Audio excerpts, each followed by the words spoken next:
নমস্কার, আমি গল্প পাঠে মৌ। গল্প পাঠ যদি আপনাদের ভালো লেগে থাকে তাহলে চ্যানেলটিকে অবশ্যই লাইক, শেয়ার এবং সাবস্ক্রাইব করে আমাকে উৎসাহিত করবেন। আজকে আপনারা শুনছেন শ্রী আশুতোষ মুখোপাধ্যায়ের কাল তুমি আলেয়া। শুরু করছি। লাবণ্য সরকার ঘাড় ফিরিয়ে অলস চোখে শুধু তাকালো একবার, তারপর সামান্য সরে বসলো। সামনেই বসবে ভেবেছিল বোধহয়। নির্দেশ নিয়ে ড্রাইভার গাড়ি ছুটিয়েছে। ধীরাপদর এই কদিনের সংযমের মুখটা আজ আবার আলগা হয়ে গেল কেন জানি। পুরস্কারের নামে সেই অদৃশ্য বিরোধের প্রতিক্রিয়া শুরু হলো ভেতরে ভেতরে। আরও একটু সরে বসলে ওর সুবিধা হতো, ওধারে জায়গা আছে। এও এক ধরনের অবজ্ঞায়। ধীরাপদ এধারের দরজার সঙ্গে মিশে আছে। খানিক আগে এই মেয়ে সুষমার জাল বিছিয়ে বসেছিল কে বলবে। নারীর তুনে অনেক বান, পণ্যের তাগিদে তারই গোটাকত অকাতরে খরচ করে এসেছে। অমিতাভ ঘোষের বেলায়ও তাই করেছিল বোধহয়। চারুদির ইঙ্গিতটা বিরূপতা প্রসূত প্রেরণার মতো কাজ করেছে এখন। ওই দুজনের প্রতি তার যেন কর্তব্য আছে কিছু, আর সেই কর্তব্যবোধেই যেন ভিতরটা উসখুস করছে ধীরাপদর। মাঝামাঝি পথে এসে লাবণ্য সরকার ব্যাগ সংলগ্ন ফাইলটা তার দিকে বাড়িয়ে দিয়ে মৃদু গম্ভীর নির্দেশ দিল, এটা আপনার কাছে রাখুন, সাবধানে রাখবেন। সামনের সপ্তাহে এসে একবার তাগিদ দিয়ে যাবেন। ফাইলটা হাতে নিয়ে ধীরাপদ তখনই নিজের সম্বন্ধে দ্বিধান্বিত সংশয় জ্ঞাপন করল। আমি কি আপনার মতো অমন করে বলতে পারবো? লাবণ্য সরকারের ঠান্ডা চোখ দুটো ওর মুখের উপরে এসে থমকালো। নিরীহ পশ্চাৎ অপসারণের চেষ্টা ধীরাপদর। মানে আমার পক্ষে এসব টেকনিক্যাল ব্যাপার আপনার মতো করে বোঝানো শক্ত। আপনাকে কিছু বোঝাতে হবে না, কণ্ঠস্বর ঈষৎ রূঢ়। আপনি শুধু ফাইল নিয়ে গিয়ে মনে করিয়ে দিয়ে আসবেন। তার কি হলো না হলো খবর নেবেন। ধীরাপদ মাথা নাড়ল। দায়িত্ব লঘুকরণের ফলে প্রায় নিশ্চিন্ত যেন। মনে মনে হাসছিল, কিন্তু আর এক কথা মনে হতেই হাসি উবে গেল। তুষ্টির শুরুতেই পুরস্কার হোঁচট খেল এক দফা। পকেটে 4-6 আনাও আছে কিনা সন্দেহ। ট্যাক্সির মিটার উঠবে 1.5 টাকা 2 টাকা। গাড়ি থেকে নেমে পুরুষের বদলে রমণীর মতো সরে দাঁড়াতে হবে। পকেটে টাকা থাকলে পুরুষের মতোই ভাড়াটা দিয়ে দিত সে। এরকম পরিস্থিতিতে টাকা না থাকার মানসিক বিড়ম্বনা কম নয়। টাকা থাকবে কোথা থেকে? টিউশন ছেড়েছে, নতুন পুরনো বইয়ের দোকানে দেবাবু আর অম্বিকা কবিরাজের কাছ থেকেও গা ঢাকা দিয়ে রেখেছে। সোনা বৌদি কুকার কেনার জন্য যে কটা টাকা ফেরত দিয়েছিল তাই ভাঙিয়ে চলছে। কিন্তু কলসির তোলা জল গড়িয়ে খেলে কদিন আর। ধীরাপদ পুরুষের উদ্যমে বিমর্ষ ছায়া পড়ল। না ভাবলেও চলতো, চক্ষু লজ্জায় এড়ানোর রাস্তা ওপরওয়ালায় করে রেখেছিলেন। দোকানের সামনে দাঁড়িয়ে মাঝবয়সী মেদবহুল গোলাকার একটি চকচকে বাবু রমেন হালদারের সঙ্গে আলাপে মগ্ন। ট্যাক্সি থামার শব্দে তিনি ফিরে তাকালেন। তারপর চাঁচাছোলা ফর্সা মুখখানা হাসির রসে ভিজিয়ে গাড়ির দিকে এগোলেন। কোঁচানো কাঁচি ধুতি, গিলে পাঞ্জাবি, নিচে ধপধপে জালি গেঞ্জি, পায়ে চেকনাই ছোটানো হলদে নিউকাট, হাতে সোনার ঘড়ি, সোনার ব্যান্ড, বুক থেকে গলা পর্যন্ত মিনে করা সোনার বোতাম, মাথার চুলে কলপ ঠকানো সাদর কৌতুক। শৌখিনতার সচল বিজ্ঞাপনটি সামনে এসে দাঁড়ানোর পর ধীরাপদর গাড়ি থেকে নামার কথা মনে পড়ল। অনেকক্ষণ নাকি? ভদ্রলোকের উদ্দেশ্যে লাবণ্য সরকার। মুখে তারও হাসির আভাস একটু। এই কিছুক্ষণ, কখন আবার তোমার সময় হবে না হবে ভাবলাম ধরে নিয়ে যাই। এখনই যাবে তো? লাবণ্য সরকার ঘড়ি দেখল।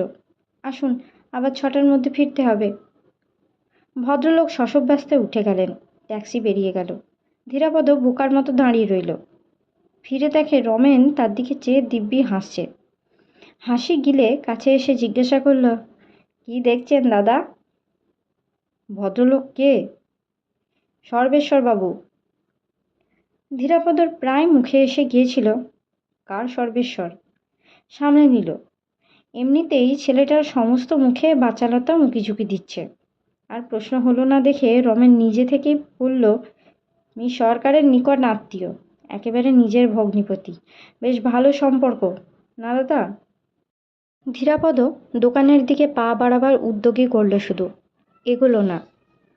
সোনার লোভ 16 আনা। এই ভগ্নিপতি তাহলে লাবণ্য সরকারের ডাক্তারি পড়ার খরচ জুগিয়েছেন, আর তার বিনিময়ে কিছু প্রত্যাশা নিয়ে বসে আছেন। প্রত্যাশা সফল হবে কিনা জিজ্ঞাসা করতে ভ্রুভঙ্গি করে চারুদি ওকে নিরেট বলেছিলেন। রমেন হালদার উপচে ওঠা হাসিটুকুর উপরে চট করে সহানুভূতির প্রলেপ চড়িয়ে জানালো, ভদ্রলোকের একটি ছেলে আর একটি মেয়ের অসুখ, ডবল চিন্তা। সরকারের 4:30 যাবার কথা ছিল, দেরি দেখে উনি ফ্যাক্টরিতে টেলিফোন করেছিলেন। সেখানে না পেয়ে এখানে এসেছেন। সর্বেশ্বরবাবুর প্রশংসাও করল রমেন। খুব অমায়িক ভদ্রলোক, আর ওকে বেশ স্নেহ করেন। অনেক দিনের আলাপ রমেনের সঙ্গে মাসের মধ্যে 2-1 দিন অন্তর দোকানে আসতে হয় তাকে। না এসে করবেন কি? ছেলেমেয়েগুলো বড় ভোগে যে, একটি দুটি তো নয়, 5টা না 6টা। মাসির হাতের ওষুধ না পড়া পর্যন্ত একটাও এমনিতে সেরে উঠবে না। মাসি অন্তঃপ্রাণ সব। দুধের শিশুরা মা হারালে যা হয় আর কি। কিন্তু মাসি তো আর সবসময়ে এখানে বসে থাকবে না। যখন অপেক্ষা করতে হয়, রমেনের সঙ্গেই ভদ্রলোক গল্প স্বল্প করেন। আর একটু দাঁড়ালে ভদ্রলোকের গল্প স্বল্পেরও কিছু নমুনা শোনা যেত হয়তো। কিন্তু ফাজিল ছেলেটার দরদ মাখানো মুখে দুষ্টুমি টাপুর টুপুর। অসুস্থ ছেলে মেয়ের বাপের মুখখানা মনে পড়তে ধীরাপদর নিজেরই হাসি পাচ্ছিল। তাড়াতাড়ি দোকানে ঢুকে অব্যাহতি। কিন্তু ধীরাপদ সেদিন সত্যিই অবাক হয়েছিল। অফিস সংক্রান্ত জরুরি কোনো কাজে না আটকালে লাবণ্য সরকারের দোকানের চেম্বারে আসতে 6টার 2-10 মিনিটের বেশি দেরি হয় না। সেদিন 7:30 হয়েছিল। সেই থেকে ধীরাপদ মনে মনে মাস কাবারের প্রতীক্ষায় ছিল। মাসটা শেষ হলে তাকে ফ্যাক্টরিতে টেনে নেবার কথা। মাস কাবারের পরেও 2 দিন কাবার। ধীরাপদ ভাবছিল হিমাংশু মিত্রের সঙ্গে একবার দেখা করে প্রতিশ্রুতিটা তাকে মনে করিয়ে দেবে কিনা। কিন্তু ধীরাপদ ভাবলই শুধু, গিয়ে উঠতে পারল না। যাক, আর 2টো দিন। তার আগেই শনিবার উপস্থিত। সকলের মুখেই একটুখানি প্রসন্নতার আমেজ দেখা গেল সেদিন। মাসের প্রথম শনিবারে মেডিকেল হোমের কর্মচারীদের মাইনে হয়। আজ সেই শনিবার। 2-2:30-র মধ্যে লাবণ্য সরকার টাকা নিয়ে আসবে, সেই মাইনে দিয়ে থাকে। খবরটা শুনে একমাত্র ধীরাপদই খুশি হলো না, উল্টে তাকে বিমর্ষ দেখা গেল একটু। মনে মনে আশা করতে লাগলো তার সম্বন্ধে হিমাংশু মিত্র ভুলে গিয়ে থাকলেই ভালো হয়। তার মাইনেটা না হলেই ভালো হয়। এখানকার সকলের মাইনে কীরকম রমণের মুখে শুনেছে। ভাঙা মাসে তারও সামান্যই প্রাপ্য হবে হয়তো। কিন্তু ধীরাপদর আপত্তি সেই কারণে নয়। তার আপত্তি আর সকলের মতো মুখ বুজে সেই সামান্য কটি টাকা লাবণ্য সরকারের হাত থেকে নিতে হবে ভেবে। সেটাই অবাঞ্ছিত। নইলে টাকার দরকার খুব। গোটা মাস টাকা না পেয়ে নতুন পুরনো বইয়ের দোকানে দেবাবুর কাছে গিয়ে হয়তো ধর্ণা দিতে হবে আবার। প্রত্যাশিত সময়ে লাবণ্য সরকার এলো। ভেতর দিয়ে চেম্বারে ঢোকার আগে ধীরাপদর দিকে যেন বিশেষ মনোযোগেই তাকালো একবার। সে দৃষ্টি সহানুভূতির কি অনুকম্পার কি আর কিছু সঠিক বোঝা গেল না। ধীরাপদ মনে মনে আশান্বিত। হয়তো তার তবিলে ওর মাইনেটা নেই বলে এভাবে দেখে গেল। প্রথমে ম্যানেজার ঢুকলেন মাইনে নিতে। তার বেরোতে সময় লাগলো একটু। সকলের মাইনেপত্র ঠিক আছে কিনা দেখছিলেন বোধহয়। কিন্তু বেরিয়ে আসার সঙ্গে সঙ্গে তার চোখে চোখ পড়তে ধীরাপদই ভরকে গেল। 2 চোখ ভরা নির্বাক বিস্ময় তার। ধীরাপদ ভেবে পায় না এই দিনে কারো মাইনে না হওয়াটা এমনই অবাক ব্যাপার কিছু নাকি। একে একে সকলের মাইনে হতে সময় মন্দ লাগলো না। সব ব্যাচের সব কর্মচারী হাজির, দারোয়ান, বেয়ারা, সুইপার পর্যন্ত। কিন্তু শুধু ম্যানেজার নয়, কর্মচারীদেরও অনেকের বিভ্রান্ত দৃষ্টির ঘা এসে পড়ল ধীরাপদর মুখের উপরে। মানুষটাকে যেন আবারও নতুন করে দেখছে তারা। সকলের মিটে যেতে লাবণ্য সরকার নিজেই উঠে এসে সুইং ডোর ঠেলে ডাকল, এবারে আপনি আসুন একটু। এ আবার কি কণ্ঠস্বর! কর্ত্রীর কণ্ঠও নয়, কর্তৃত্বের কণ্ঠও নয়। ধীরাপদ উঠে এলো। লাবণ্য সরকার নিজের চেয়ারে ফিরে গিয়ে তাকে বলল, বসুন। ধীরাপদ স্বপ্ন দেখছে না দিনে দুপুরে কল্পনার ডানা মেলে দিয়েছে। নিজে উঠে ডেকে আনা, তার উপর প্রায় মিষ্টি করে বসতে বলা। বসল। লাবণ্য সরকার 2 হাত টেবিলের ওপর রেখে সামনের দিকে ঝুঁকল একটু। মুখে সংকোচ তাড়ানো হাসির আভাস। দেখুন, এখানকার কাণ্ডই আলাদা। আপনি কি পোস্টে এসেছেন, কি ব্যাপার কেউ কিছু বলেনি, আপনিও কিছু বলেননি। আজ পে অর্ডারে দেখলাম মিস্টার মিত্রের সঙ্গেও অবশ্য তারপর কথা হয়েছে। এরই মধ্যে ফাল্গুনের গা জোড়ানো বাতাস দিয়েছে কোথায় দূর একটা শীতকাল। ধীরাপদ অপেক্ষা করছে, তার নিজের মুখের ওপরে সহজতার রেখা বুনতে চেষ্টা করছে। সই করার জন্য লাবণ্য সরকার অ্যাকুইন্টেন্স রোল বাড়িয়ে দিল তার দিকে। একটা আলাদা সিটে ধীরাপদর একার নাম, নাম আর পদমর্যাদা, কিন্তু লেখাগুলো যেন চোখের সামনে স্থির হয়ে বসছে না কিছুতে। রোশো, ধীরাপদ চক্রবর্তী রোশো, এত বড় কোম্পানির জেনারেল সুপারভাইজার তুমি, এমন ভ্যাবাচাকা খেয়ে বসে থেকো না।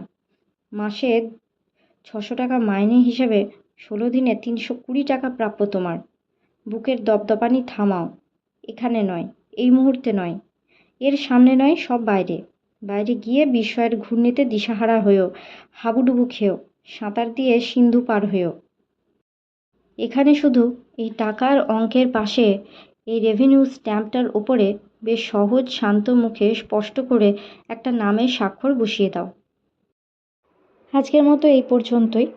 পরবর্তী অংশ পরবর্তী ভিডিওতে। সকলে ভালো থাকবেন, সুস্থ থাকবেন, পাশে থাকবেন। নমস্কার।